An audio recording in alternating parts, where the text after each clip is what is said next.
Саламатсыздар ма балалар? Бүгін біз сіздермен қазақ тілі 2 сынып 8 сабақта өтетін боламыз. Сабағымыздың тақырыбы и және қысқа и әріптерінің жазылуы.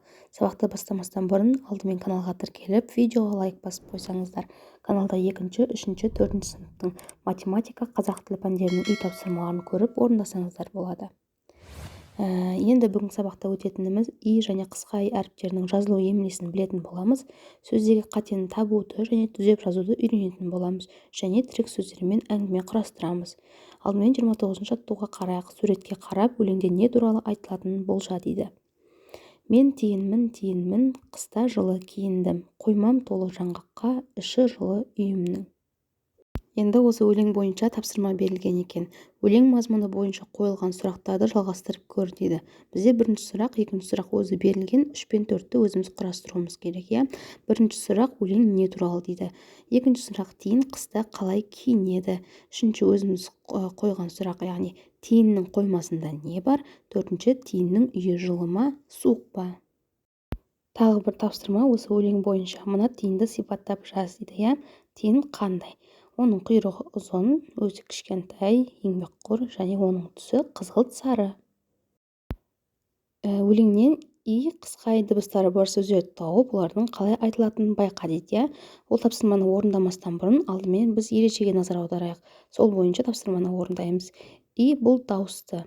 Ал қысқа и дауыссыз дыбыс. И әрпі сөз басында және дауыссыздан соң жазылады.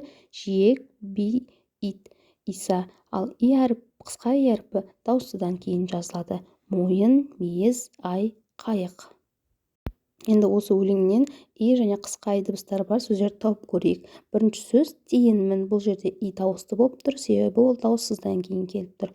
Екінші и де тура осылай. Киіндім деген сөзде дауысты болып тұр, и дауыссыз әріптен келгендіктен.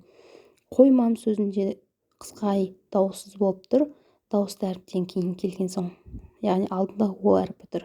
Одан кейін үйімнің сөзінде бұл жерде де и қысқа и болып тұр. Қысқа и бұл жерде яғни дауыссыз болып тұр. Келесі бізде 30-шы жаттығу.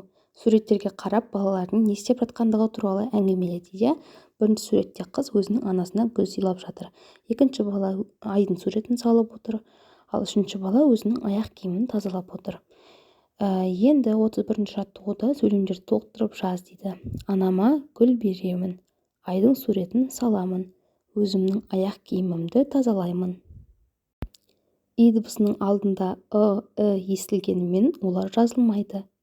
Киім, қиын, жиын, мысалы қиын дегенде қиын дегеннен қыдан кейін әрпі естілген сияқты бізге, бірақ ол жазылмайды.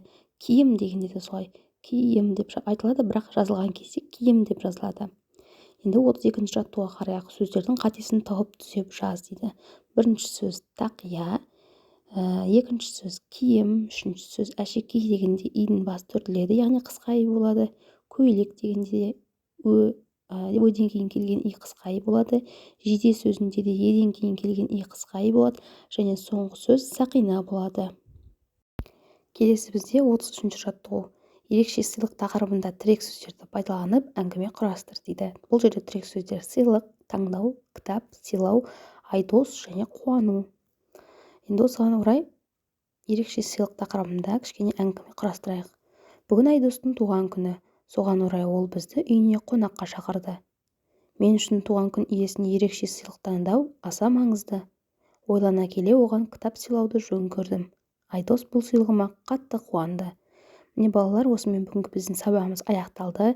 Келесі сабақтарды жоғалтып алмас үшін каналға тіркеліп, осы видеоға лайк басуды ұмытпаңыздар. Сау болыңыздар.